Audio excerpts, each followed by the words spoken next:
gente vai falar agora, gente, sobre dislexia. A gente vai entender tudo, compreender. Acompanhe comigo esse VT. Vamos lá. A dislexia é um transtorno que acomete de 0,5% a 17% da população mundial. Por ser um distúrbio genético, pode afetar mais de uma pessoa na família. Sua principal característica está na dificuldade de entender e memorizar símbolos, letras e fonemas. Por isso, a dislexia acaba afetando a capacidade de aprender a ler e a escrever. Relatos de pessoas disléxicas dizem que as letras e os números aparecem embaralhados, o que atrapalha principalmente no momento de leitura. Não somente isso, mas a dislexia pode afetar também a coordenação motora e a organização do tempo e do espaço da pessoa que a tem. Hoje, no Bendita a Hora, conheça mais sobre a dislexia e entenda melhor sobre a doença. Olha, eu estou recebendo aqui novamente o doutor Júlio Pereira. Eu digo que tenho uma admiração muito grande pelo senhor, porque é um dos maiores médicos que nós temos, neurocirurgião, mas que tem uma solicitude enorme. Todas as vezes que a gente precisa de uma palavra balizada, o doutor está aqui. Muito obrigado, porque dispor do tempo, isso é muito precioso. Eu sei como é precioso para o senhor, e o senhor está sempre aqui. Muito obrigado, doutor. Obrigado, padre. E esse programa, o interessante dele é que ele vai a fundo dos temas, né? É interessante. Então dá tempo da gente desenvolver. É isso que a gente quer entender. Enquanto o doutor estava vendo o VT passar, ele começou a falar comigo. Ele falou, tem gente famosa, de repente, gente famosa que se deu bem também, a dislexia não atrapalhou. Ele falou, Steve Jobs tinha dislexia. O próprio Tom Cruise veio a público dizer uma vez, para dizer, né? Todos esses são casos públicos, né? Das pessoas que falam. Então, o que acontece, padre? O que é a dislexia? O que é a dislexia? Né? É uma alteração, um transtorno, né? Então, a pessoa nasce com ele, do específico desenvolvimento. Então, a pessoa tem inteligência normal. A grande dificuldade que ela tem é de entender a linguagem escrita. Que isso? Isso é muito curioso. A linguagem, o que está escrito ali. O que está escrito, né? Então, o que é curioso, né? Para a gente imaginar na evolução das espécies, tem algumas coisas dos desenvolvimentos que são naturais. Por exemplo, andar, caminhar. Se você não fizer nada, a criança vai aprender a andar. Não tem muita coisa. A escrita, não. O ser humano... Você tem que aprender. Você tem que aprender. Então, usa áreas do cérebro que lá atrás não eram tão utilizadas, né? Então, as pessoas, elas descobrem que têm dislexia no decorrer do momento da alfabetização. Mas tem gente que é disléxica e não sabe? Muita gente, porque é uma doença relativamente nova. Só para você entender, muitas alterações que a gente tinha de desenvolvimento, a gente conhecia, mas conhecia muito pouco o cérebro de funcionamento. Porque a própria medicina não era possível a gente ver um cérebro funcionando. Então, a pessoa tinha um AVC ou ela tinha uma doença... Não sabia o que era. Ou estudava um animal, mas o animal é muito simples frente ao ser humano, na complexidade. Por exemplo, a linguagem escrita e a linguagem dos animais é muito mais primária, então não dá para analisar. Como na década de 90 começou a se desenvolver as ressonâncias funcionais. Então, era permitido você estudar o cérebro e funcionamento. Doutor, mas a dislexia é uma disfunção ali no cérebro? No cérebro. Eu vou mostrar para o senhor que o senhor vai começar a entender melhor. Aqui, ó, o Wilson, mostra ali. Para você ter ideia, quando a gente vai ler, o que é que a gente precisa? Em primeiro lugar, o córtex visual. Você está olhando... Córtex visual. Isso está aqui atrás, na parte posterior, a parte occipital. Esse córtex occipital, ele se comunica com o lado esquerdo do cérebro, a região responsável pela temporal e região frontal, que é justamente isso que ajuda a interpretar a linguagem escrita. Que interessante. Então, se a criança nasce com alteração nesse tipo de comunicação, ela tem uma dificuldade, não é que ela não vai aprender a ler, ela vai aprender, mas a comunicação está um pouco prejudicada, nasceu assim. Que interessante. E é genética, tanto que pais... Genético? Genético. Então, pais que têm essa dificuldade, e o que é curioso, padre, qual a grande dificuldade? Imagine, você tem um filho, coloca na escola e vê que os outros coleguinhas estão aprendendo. E ele não está evoluindo. E ele não está evoluindo, mas é uma criança inteligente, ele fala bem, ele se comunica bem, mas quando ele vai ler, ele tem uma certa dificuldade. Geralmente quem dá o diagnóstico não é o pai e a mãe, é na escola os professores. Professores porque o pai ele não está lendo, ele não está no mesmo ritmo. Doutor, a pessoa ela nasce disléxica. Ela pode ter algum problema ao longo da vida que se torna disléxica ou não? Não. Existem doenças, por exemplo, o AVC, você pode ter uma isquemia nessa região, aí você já tem outro nome, não é bem a dislexia. Que pode afetar o mesmo jeito. O mesmo jeito, a linguagem. Pode afetar, de repente a pessoa não consegue mais ler. Isso, pode. E para você ter ideia, qual a grande dificuldade no caso da criança? A criança ela não comunica muito bem, né? E ela não tem parâmetro prévio. Então, o médico, quando diz que uma criança está com dificuldade, ele vai analisar a visão como é detectar. Primeira coisa é a visão. Primeira coisa, porque se ele não está vendo bem, óbvio que ele não vai conseguir nem aprender a ler. A audição... Porque também, você não... É verdade. Você replica o aprendizado, né? Quando você começa a ler, você fala, você vê em voz alta, então isso ajuda a você interpretar os símbolos, né? E, além disso, outras alterações cognitivas. Por exemplo, uma criança que tem um atraso de desenvolvimento geral, cognitivo, ele também vai ter dificuldade para ler. Sim, mas aí a dislexia não, é uma coisa muito específica. Dá para perceber, então, e exames para dislexia, não, é só nessa percepção? Isso. A primeiro é você afastar as outras causas. Vou dar outro exemplo que eu esqueci de falar, audição. Se a criança não está ouvindo bem também, ela vai ter um prejuízo. Então você vê a linguagem, a visão, a audição, por isso que o tratamento, o diagnóstico, ele é multidisciplinar. Vai passar por um psicopedagogo, para ele fazer alguns testes, neuropsicólogo, para ver as outras áreas da atenção, tudo isso da criança está ok. Porque uma criança que às vezes tem transtorno de déficit de atenção também, ela fica correndo, ela fica agitada, não consegue, e ela tem uma dificuldade. Também, né? TDAH, isso, né? Ela é tão agitada que ela às vezes parece ter uma dificuldade para aprender, mas não, é por causa do déficit de atenção. É outro tipo de transtorno, né? E além disso, essa parte. Os exames em si, você não tem um exame que bata e diga que é. Vamos supor, por exemplo, a ressonância não dá para saber. A normal não. Em pesquisa você consegue ver funcionando. Mas isso aí é uma outra coisa. É outra coisa. Porque o que acontece? A gente consegue ver o cérebro funcionando, a gente faz uma ressonância que a gente chama funcional. Quando o cérebro está funcionando. Funcionando. Pra você ter ideia, pede para a pessoa ler na ressonância e ver que essa comunicação está dificultada. Está dificultada. Aí que a gente começou a entender, no final da década de 90, melhor a dislexia. Até então a gente não entendia muito bem essa doença. Quando você fala melhor na década de quê? 90. Mas é muito recente. Tá brincando. É muito recente. Recente demais. Super recente, Porque antigamente o que acontecia? A gente deu exemplo, né, de Steve Jobs, essas outras pessoas, elas não tinham diagnóstico. Só que a pessoa é inteligente, muitas vezes, como a inteligência é normal, ela vai superando, ela vai criando estratégias. O cérebro faz isso, né? Isso. O cérebro vai buscando melhorar nessa área. Perfeito. E para o senhor ter ideia, vários artistas também, porque muita gente fala o seguinte, que a partir do momento que você tem uma dificuldade em uma área, sua inteligência é normal, você cria outra estratégia. De repente, olha, o teatro, a coisa, olha que interessante. Isso é curioso, padre, porque o que acontece?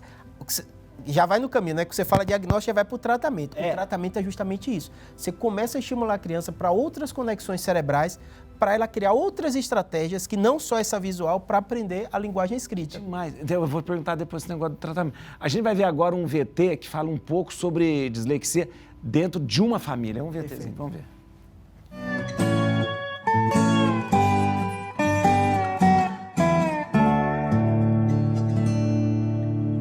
Então, na verdade, aqui em casa, somos em 5.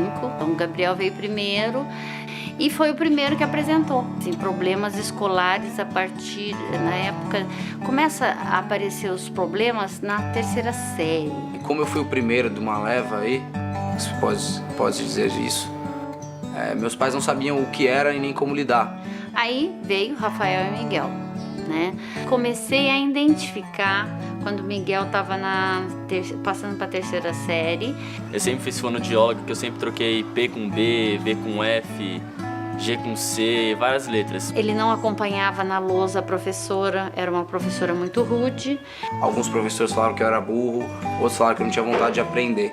Quando eu tava na 2ª série, que eu tinha uma professora que me traumatizava, toda hora eu fugia pra ir no banheiro da sala pra tentar encontrar a psicóloga pra conversar lá na escola. Lembro da 3ª série também, que a professora era tudo carrasca. Nessa época, me chamou muita atenção. Eu estava num consultório e eu abri uma revista Caras. E aí eu olhando assim, né, pra passar a hora, falei, gente, olha isso aqui, dislexia. Quando eu li, eu me identifiquei.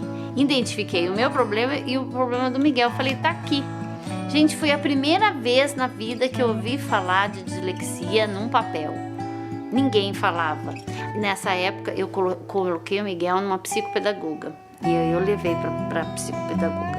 Falei, olha, dislexia. Aí ela falou, não podemos rotular. Na verdade, eu falei, olha, você não quer, mas eu vou levar meu filho na BD para fazer o teste de dislexia, porque ele estava muito mal na escola e eu queria uma ajuda. A dislexia você pode comparar com uma pessoa que tem um processador, né, de última geração e a impressora dele está defasada, então a comunicação entre o computador e a impressora são ruins, mas o importante é o computador, a impressora é um acessório, né? Que interessante. O que o doutor estava falando, muito interessante. É interessante que eu estou impressionado de saber que é tão recente, de repente, não só as pesquisas e também a consciência desse problema. É uma doença? É um transtorno. É um transtorno. Porque o que acontece? Quando a gente fala doença, normalmente a gente tem um estigma, né? E, na verdade, o cérebro funciona diferente. A inteligência é normal, ele vai continuar funcional, ele vai voltar. Mas se você identifica que tem um transtorno, como essa família falou, você tira uma série de problemas. A criança já é taxada de burra, preguiçosa, sofre bullying da escola dos colegas, porque se os colegas estão lendo, ele não está lendo, né? E muitas vezes a cicatriz é tão forte que a pessoa se afasta dos estudos. Tem trabalho mostrando que crianças com dislexia, que se não tiver um bom trabalho em casa, ela começa a se afastar. Para que eu vou estimular fazer isso? É tão difícil para mim. Interessante que a palavra dislexia vem de léxico. Léxico é letras Isso, e tal. É em relação às letras somente ou alguns símbolos também? Os símbolos de maneira geral, mas a linguagem escrita. Linguagem escrita. E se a gente for pensar, por exemplo, se eu fiz seminário, né?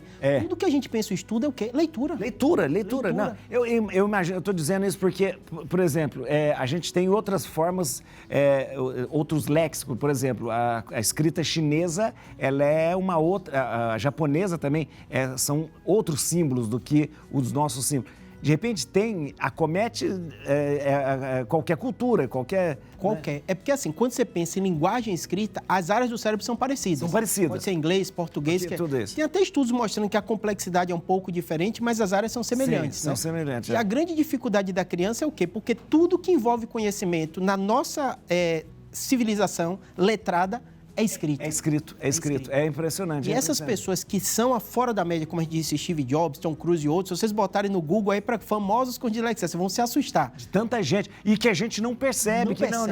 Eles, de repente, eles podem ter dificuldade de ler, mas como o senhor estava falando, o cérebro compensa outra coisa, às vezes a maneira com que age. Quando a gente entende isso, a gente começa a ver. Eu vi um documentário falando da dislexia de Steve Jobs, aí ele falando assim, são 5% da população, é muita gente. Então, se a gente conhecer 100 pessoas, 5 pessoas têm. É muita gente. E sem diagnóstico, né? A maioria delas, né? A pessoa começa a criar outras estratégias.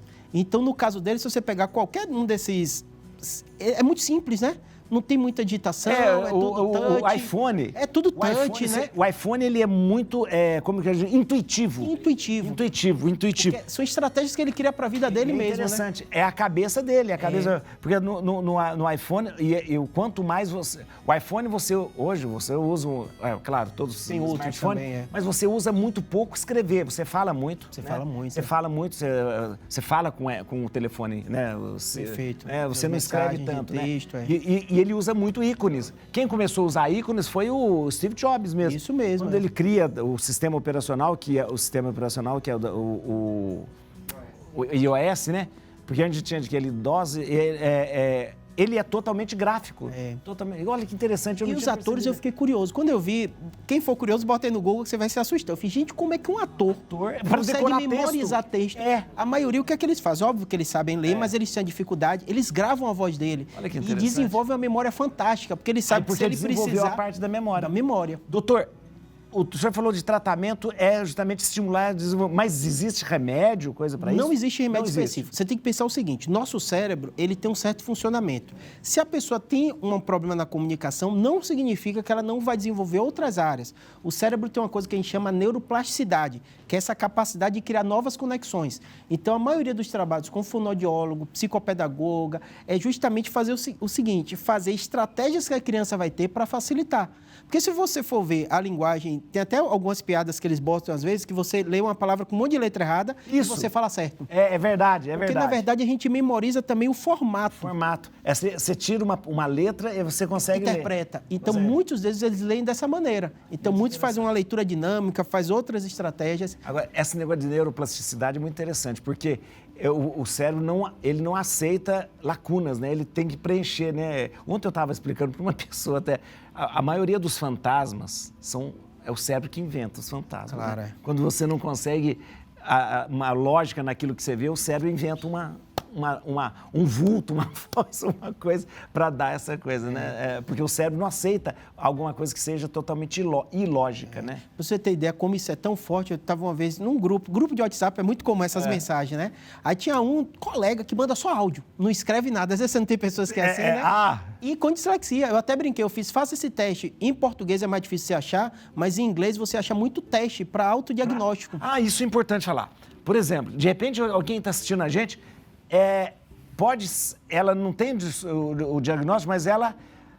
E nem sabe que tem, ela pode ter dislexia. É muito comum. Você viu que esse VT que passou isso? Então, é uma mãe que viu os filhos com a mesma dificuldade que ela. Mas a pessoa na idade adulta pode? Pode, é muito comum de acontecer. São 5% da população. Você falou assim, o autodiagnóstico. Como é que uma pessoa podia fazer esse tipo de teste? Pelo menos para ir procurar um profissional. Perfeito. Vou dar exemplo para você. Normalmente, como essa moça que passou no VT, né? Ela faz o seguinte, ela cria estratégia de vida. Então, às vezes, ela vê que a linguagem escrita é difícil, para estudar muito tempo, para um concurso, então ela vai criando estratégias, então às vezes são excelentes empreendedores, são pessoas bem inventivas, são excelentes vendedores, mas na hora da linguagem escrita ela tem dificuldade. E muitos diagnósticos são retrospectivos.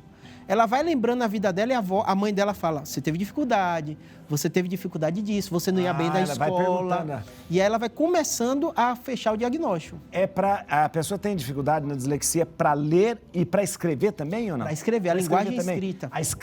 Ela, quando vai escrever, ela também troca, ela tem dificuldade. Porque qual a lógica? É o seguinte, a gente precisa dessa região occipital, precisa da língua temporal e precisa o contexto daquilo fazer sentido. Quem tem dislexia não é que ela não vai aprender, isso é mais difícil. Então, como isso é mais difícil, ela começa, quando você é adulto ou quando você já passou por muita coisa da vida, você apanhou tanto que você foi criando estratégias. E qual que é o médico que... O neuropediatra para criança ou psiquiatra infantil. Normalmente hoje, se você identifica na criança, você consegue desenvolver muito bem essa criança. Neuropediatra ou psiquiatra infantil, que vai trabalhar junto com o fonoaudiólogo, psicopedagogo e o neuropsicólogo. Geralmente, a fase inicial diagnóstica é a mais difícil.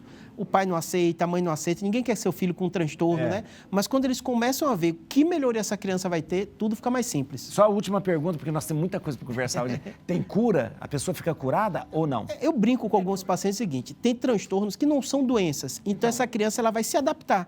Se ela vai crescer, se ela vai trabalhar, se ela vai se formar, para mim isso é cura, né? Pelo amor de Deus. Então, ela vai ter o transtorno no resto da vida, mas ela vai estar funcional na sociedade. Que falta faz pro Tom Cruise, gente?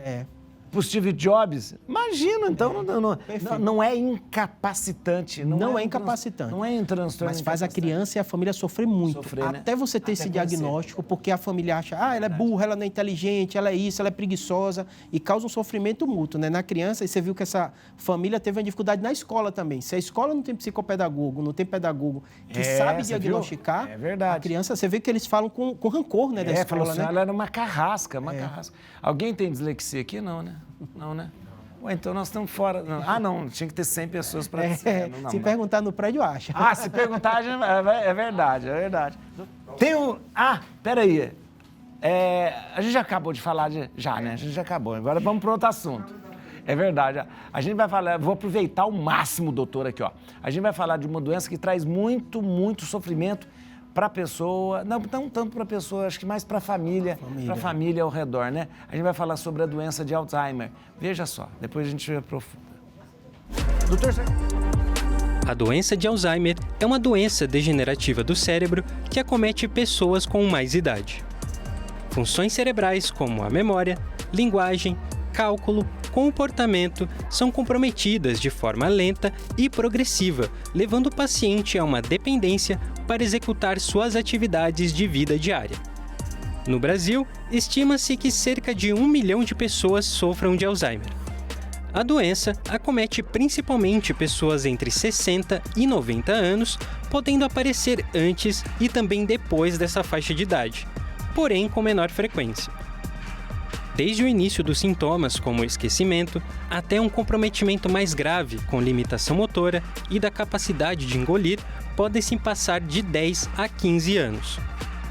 Com o evoluir da doença, essas perdas são cada vez mais progressivas e comprometem até memórias autobiográficas do paciente, como o nome dos filhos e netos. Ter hábitos saudáveis como praticar atividade física, boa alimentação, cessação do tabagismo, além do controle das doenças crônicas como pressão alta, diabetes e colesterol alto, podem prevenir o aparecimento da doença de Alzheimer. Além disso, evitar o isolamento social, tratar quadros depressivos, manter atividades que estimulam nosso cérebro, como novos aprendizados, são fundamentais para a manutenção da cognição e melhora. Essa, sem dúvida, é uma das doenças que mais gera preocupação. Acompanhe agora o nosso papo e saiba mais sobre o Alzheimer. Doutor, antes de perguntar para o senhor o que é, como que caracteriza a doença, eu pergunto para o senhor, por que de repente a gente nunca falava de Alzheimer e de repente hoje praticamente a gente vê sempre uma pessoa dizendo, a minha família, eu conheço alguém, de repente todo mundo. A primeira vez que eu ouvi falar sobre Alzheimer foi do presidente americano Ronald Reagan, que falou que Alzheimer. Aquilo me assustou, né? E de repente a gente viu muito diagnóstico. Por que isso, doutor? Isso. O principal fator é que é uma doença ligada ao envelhecimento. Então, vou dizer números só para o senhor se assustar. Década de 70, a média de vida era 50 anos aqui no Brasil. Não sei se você recebeu, circulou muito o WhatsApp, um jornal famoso botando assim, idosa de 45 anos sofre acidente na Paulista. Então, década de 60, 45 anos era considerado idoso. Né? Hoje até parece piada isso. É piada porque você está começando a viver hoje com 40 anos. Com 40 anos, né? E o que aconteceu? Esse envelhecimento da população, hoje a gente está falando no Brasil 75 anos a média idade. Então, em pouco tempo, né, em menos de 30 anos, a idade da população, né, aumentou muito. Aumentou. E tende a aumentar mais, não tende? Tende a aumentar. O Brasil está começando. Eu estava falando até ali nos bastidores, quando você compara, até por Covid, que é nosso próximo tema, né? A gente vai vendo a média de vida dos países, né? A África, a média da população, 20 anos de idade. Assustador. Muito baixo. É um continente muito jovem, né? Quando você vê Brasil, vai 30 e poucos, 40 anos, né? Europa, você já vai 50, 60 anos. Então, a média de idade, né? Que é diferente de expectativa de vida. Expectativa é quem nasce hoje, quanto tempo vai viver. Então, a maioria está chegando isso, a 75, 80 anos. Aqui no Brasil. Sim, mas a média de idade, vamos supor, na Europa, nós não temos jovens, nós temos muito idosos. Envelhecido. E pouco, e a taxa de natalidade negativa. Isso, e ainda está caindo. E aí, o que acontece? O Alzheimer, normalmente, é uma doença acima dos 65 anos de idade. O doutor, então é muito preocupante, porque... Muito preocupante. Eu vou perguntar uma pergunta bem básica mesmo. Então, o cérebro foi feito para funcionar durante um certo tempo. Perfeito, perfeito. Eu costumo dizer para todo mundo o seguinte, que talvez, né, eu sou cristão também, eu acho que é uma coisa de Deus, assim, a gente quando vive, a gente tem a sensação de ser imortal. Isso, é verdade, é verdade. Nenhum ser humano se imagina em deixar legado, isso e aquilo, no discurso, mas na prática a gente acha que nunca vai adoecer e morrer, Na prática, ninguém. Mas a gente é ser biológico, e nossa contagem começa ali regressiva. Se hoje em dia está sendo 75 anos, você já imagina que eu, por exemplo, tenho mais passado do que futuro, né? É estranho falar isso, mas isso na espiritualidade, São Francisco de Assis dizia que a morte era uma irmã dele, que no dia que ele nasceu, ela também estava junto. Então, à medida que ia passando o tempo, a irmã dele ia caminhando junto com ele, né? Perfeito, né? E é verdade, a gente, como o senhor diz, é uma contagem regressiva. Começou a viver, a gente começa já a marcar regressivamente, né? Perfeito, né? E o cérebro, ele teria, então, esse prazo de validade. Isso. E o que acontece? O cérebro da gente, por ser um órgão tão complexo, tem até um modelinho para a gente ver, ele está dentro dessa caixa craniana, que é uma caixa fechada, aqui só para as pessoas entenderem, ele está aqui. Então, ele é muito protegido. Ele é muito protegido. Porque a gente falou de dislexia assim, ele nasce de um jeito, ele vai criar conexões, mas os neurônios em si, eles não ficam duplicando, né? Como a pele, que a gente troca de tempo em tempo. Que a gente cortou e Isso. O sangue também, que a gente troca em poucos dias, a gente está sempre trocando sangue. Tanto que a gente pode doar, né? No cérebro, não. Então, esse tecido que é tão complexo, quando ele vai envelhecendo, alguns problemas podem aparecer.